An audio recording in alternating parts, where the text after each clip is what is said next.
I'm Professor Nandita Vijaykumar from the Computer Science Department at the University of Toronto, and today I'll be chatting with Professor Daniel Jimenez from Texas A&M, and we're going to just go over some very general questions and hear what Daniel thinks about first why he chose academia, and Daniel, what was your journey in that whole selection process?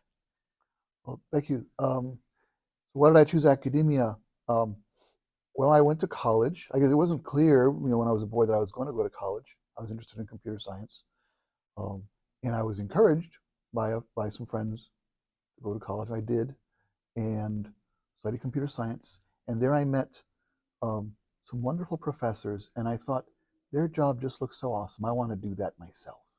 Um, so I just uh, had it as a goal uh, to to try it. And I wasn't sure would I go, just get a regular programmer job or whatever. But then when Was it the teaching aspect of the yeah, that came later. But just I saw sort of the lifestyle that they had and the knowledge they had and the fun that they were having doing research and teaching. Um, when I was getting ready to graduate with my bachelor's, I said, well, let me do a master's and see what that's like. And then when I did my master's degree, I was able to be a teaching assistant at the university where I was, and I was able to lead classes, and I thought that was just great. It was fun, and then I had my professors teaching me graduate classes, and what they were doing looked fun, and then I participated in research. Then I went on to get a PhD with the goal of being a professor one day, and I did that, and that's where I came from. sounds great. Did you find any surprises when you started with academia? Did you feel like it was mostly what you expected in that regard? I mean, surprises. It was grant writing. I guess I didn't realize that was such a big part of it. Writing proposals. There's all the stuff that I saw that was fun, and then there's some things that are not so fun. Um, when you have even early on, I got to see problems with students, like when students don't do well in the class or when they cheat. That's a big thing that you have to make sure to keep students honest. Um, I guess that the volume of that surprised me in some cases. Me as Yeah. well. Yeah. So one of the biggest challenges I think new students when they are starting either their PhD program or trying to do research in general is how do you actually choose a research area and a project within Mm. that space? Because it does feel like a very important decision No. at the time, because you're going to spend a lot of time and energy on it. Do you have any advice in terms of how to do that well? I wouldn't take my advice on anything, but how to choose a research topic, it's definitely something that we give a lot of thought. I just have always liked particular things. I've always loved computer architecture and computer organization, and within that, um, making processors go faster, and in particular making uh, CPUs go faster. So if a student wants to do that, then anything sort of under that umbrella, I'm willing to look at. But you have to be very careful what you study. Um, I have a student right now who comes to me uh, frequently with ideas, uh, and I say, well, that's nice, but we actually tried this idea 10 years ago, and it didn't really work, or it did work, and here's the publication, but it's kind of an area that's not very popular. If we try to do research in this area, it'll be hard. We won't make any progress. So let's look at something different. And so we spend time looking at what have people done recently in an area that we think we can make an impact. How can we do something differently or make an improvement? Um, I always, in my work for the past 20 years, I've tried to do work that will have some impact on industry, that will have some way of guiding industry or providing something that industry can use rather than something that's more abstract and far in the future. And that's been important to me. And it's so something that drives how I find research for the students. Sometimes students come to me with ideas that seem good, and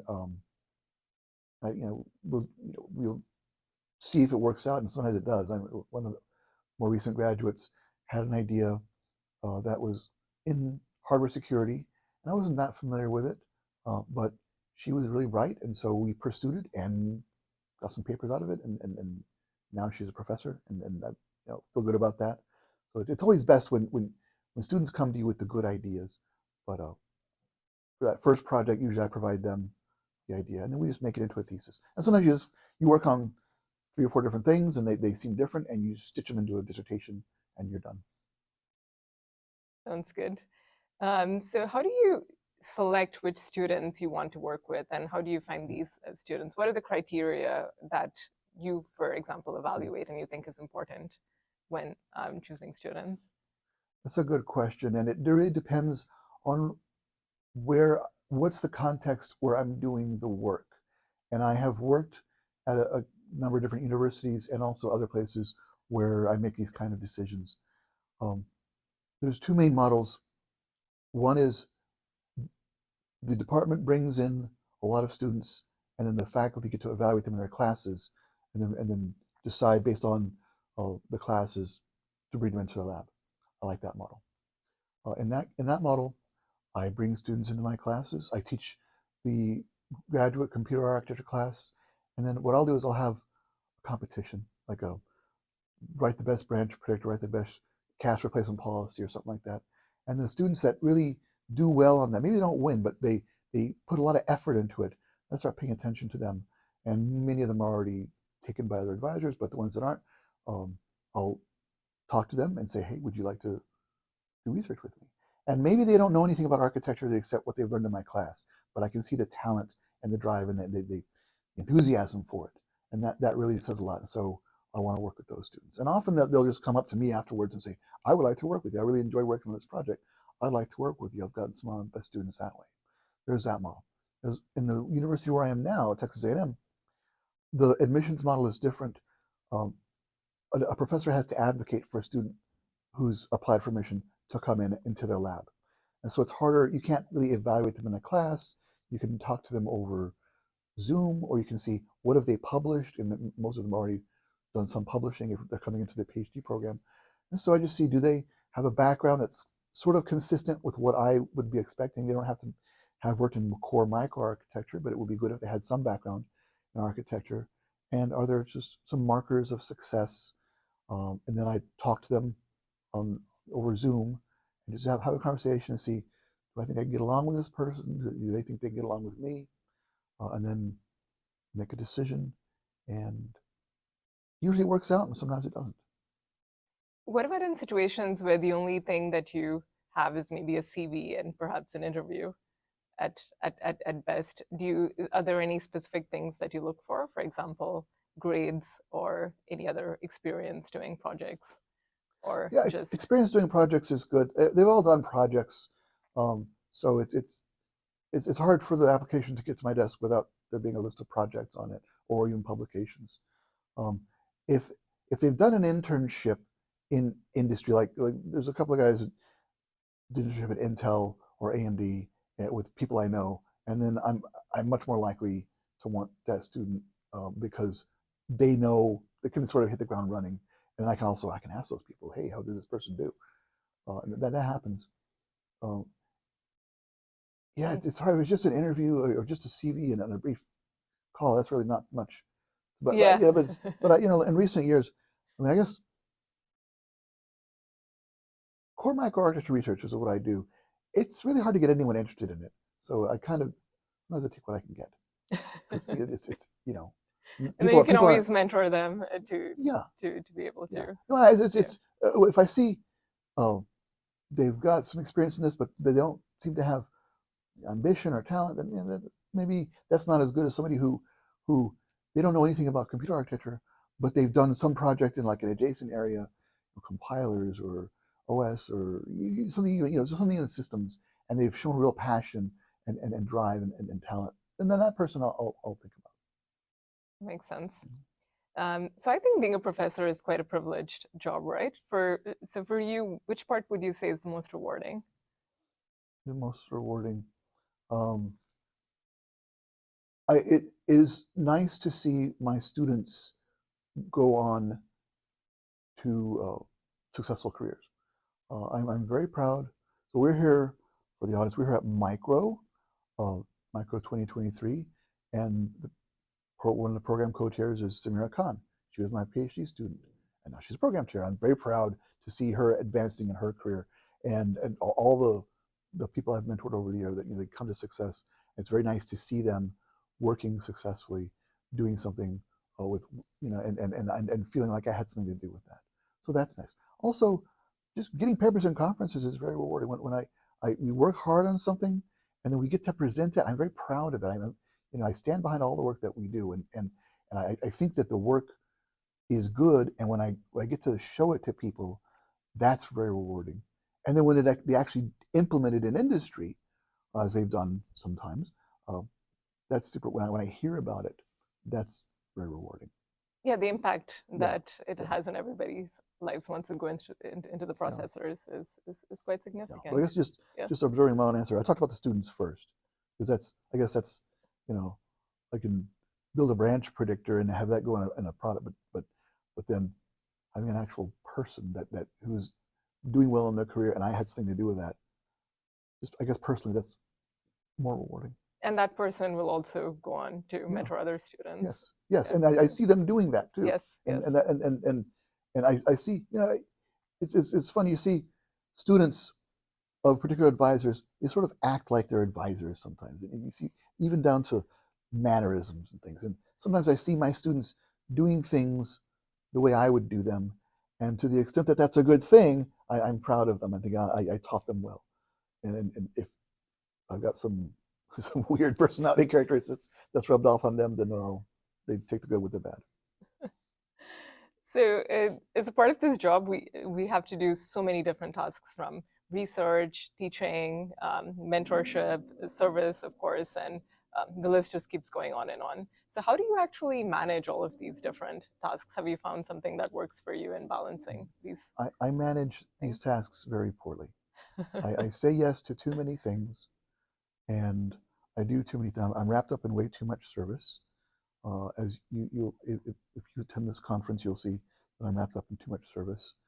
Um, I don't know a good way to get out of that, except that every so often I apply for sabbatical, and it's kind of hitting a reset button.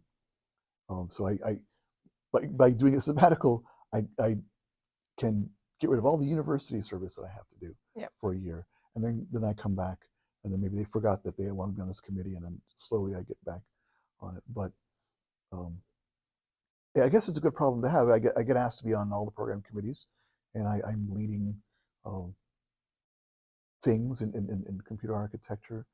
I get asked to write a lot of letters. Um, And I assume there's more and more of that as you become more senior in this yes, job. yes, Yeah. and then see the problem is nobody actually knows everything I'm doing. So they don't mind if they knew how much work I were doing, they might Yeah. not ask me to do things, but they don't, and for you, they won't know. If you maybe you could put a poster on your board that says, "Here's everything I'm doing. Read this before asking me to do something new." And it's hard to say no. Yeah, a friend of mine asked me to do something that will take some work, but he or she's my friend, and I want to be helpful. I don't want to say no. I turned down couple of important program committees for the first time in my life this year, Oh, the first time. yeah. So well, so I guess ASPLOS and HPCA you can only do one because they were reviewed on the same time. So I've had to turn down one or the other in previous years. Yeah. But this year I turned down ASPLOS, and this year I turned down ISCA. They asked me to be on the ISCA program committee, and I said, well, no. I looked at all the things I was doing, and I don't actually have. I'd love to, but I don't. I should, but I don't have time to do it. And so I'm trying to learn how to say no to things. What about family time and personal time as well? You know? That's also something that is hard to balance with, especially a job that doesn't exactly have time limits in Yeah, terms of, yeah, yeah. work hours or weekends, It's for hard. I example. mean, Yeah. if the folks watching this want advice on that, I don't have any advice. I can just tell you what I do, and I I do the best I can. I take my daughter to school in the morning usually, and that's some time I have with her in the car because it's kind of a long drive, and we can talk. And then I put her to bed every other night, and that's nice. And when I come home from work, she's often doing homework, but I'll see her, and we'll talk, and then try to find time with my wife um, in the evenings. So Lately I've been coming home a little earlier and trying to be better about that. Um, and we travel. One thing so I wish I could have taken them here to Micro, but for some reason they made it over Halloween, and my daughter prefers to stay home for Halloween. Um, but we're going to go to I have to go to HPCA, so because we have a paper, and I'm the chair of TCCA, so I have to lead the business meeting there. And HPCA is in Edinburgh, Scotland. Yeah. So I'm going to take the family, and so Okay. we'll make a thing out of it. We'll all go to Edinburgh, and I'll be at the conference, for what I need to. But then we'll go and enjoy the city and spend a couple of extra days, stuff like that. So you're trying to combine work with the family. That works sometimes. Sounds good. Do you hope that your daughter will choose an academic path? Is that something you try and influence I haven't at tried this to influence. point? I hope that she does whatever she wants to do. Right now she's exploring things like music and dance and stuff, and people end up usually not doing that professionally, but if she wants to, that's fine. But I just want to provide her the the tools and the infrastructure that she needs to do whatever she wants. And if she likes academia, that's fine. I don't say it's a bad career choice to go into academia. Some people do say that, but based on my experience, it's been pretty good. But everyone has their own experience. So, Yeah, makes sense. So, what would you say is a life goal? Maybe what it was before, and has it changed, and what would it be now? Either at work and in academia or just in general. well, I would like to have. Um, I guess I'd like to feel like I know when I'm done, and then be able to retire, and then spend my retirement doing. So the stuff I do in my career is very enjoyable. I really enjoy getting my hands on the research and doing it. I spend probably about half of my effort just trying to make branch prediction better, Yeah. and then the other half doing all the other stuff that ends up getting published and then that you see, and that's all rewarding. Uh, but at some point, I guess I'll want to stop and relax. Uh, I play the piano, and I don't have time to practice, and I'd like to just uh, my thing I want to do on my sabbatical is just learn some particular things on the piano and do that. That's not what's going to happen. What's going to happen is I'm going to do more computer architecture stuff. I'll have the piano sitting there collecting dust. But you eventually retire and be able to work And on do you hobbies. feel like you would actually take a step back from academia if you retired, or would you still try to um, be involved and still do mentorship and play some of You know, these roles? I would I would probably end up, they make you a professor emeritus and they give you an office, they give you reasons to come back. I would probably end up being sort of involved in the life of the department, but uh, at my own choosing, the time of my own choosing. I don't know what I would do. I'd probably be less involved. I'd probably just work on a bunch of stuff on my own. And I already do consulting with industry, and so I might do more of that. That's also um, very rewarding when Yeah, you yeah, can consult an industry and actually um, make an impact on something that's actually going to happen, a real product, rather yeah, than something, paper that we fling into the ether and see if yeah, someone picks yeah. it up.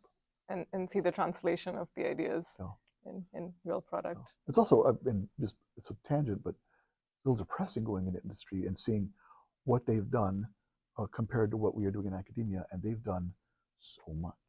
Their processor models are so complex, and they've thought so much, and they've gone so much further in some areas than we have in academia. And then you Oh, go like, that's actually surprising to hear. So you think in some of the architecture, especially, that they're actually ahead of the ideas. yes, in Yeah. some areas they are, in some areas they're behind.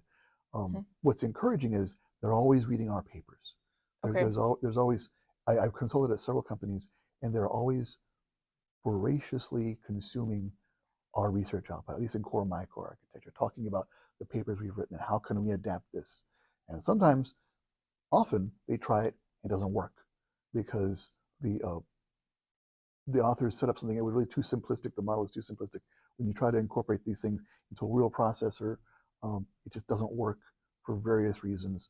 But sometimes they get an inspiration, an insight that they can apply to the product, and it can help in some way. But they've also come up with a lot of things we never thought of in academia, just cool new things that will never see the light of day because they don't want to share, which is understandable because the idea is to make money. But it does make the idea of doing open architecture research in academia kind of daunting, and like we're just playing with toys, and they're doing the real thing. Well, it is still, I am assuming, a lot of the students who were trained in academia who do end up there. Oh So it's yes, yes, unsurprising yes. that It's yeah, yeah. The students. yeah. It's like you you could think of ISCA micro HPC ASPOS as a sort of kindergarten where where children uh, play with some ideas and play with some neat toys, and every so often one of them finds something interesting, and then they go off to grade school and start having an influence, and then move up. But it's very I guess I don't want to be too disparaging of academic research, but it can be very basic compared to what they're actually doing in industry. That's very interesting to know.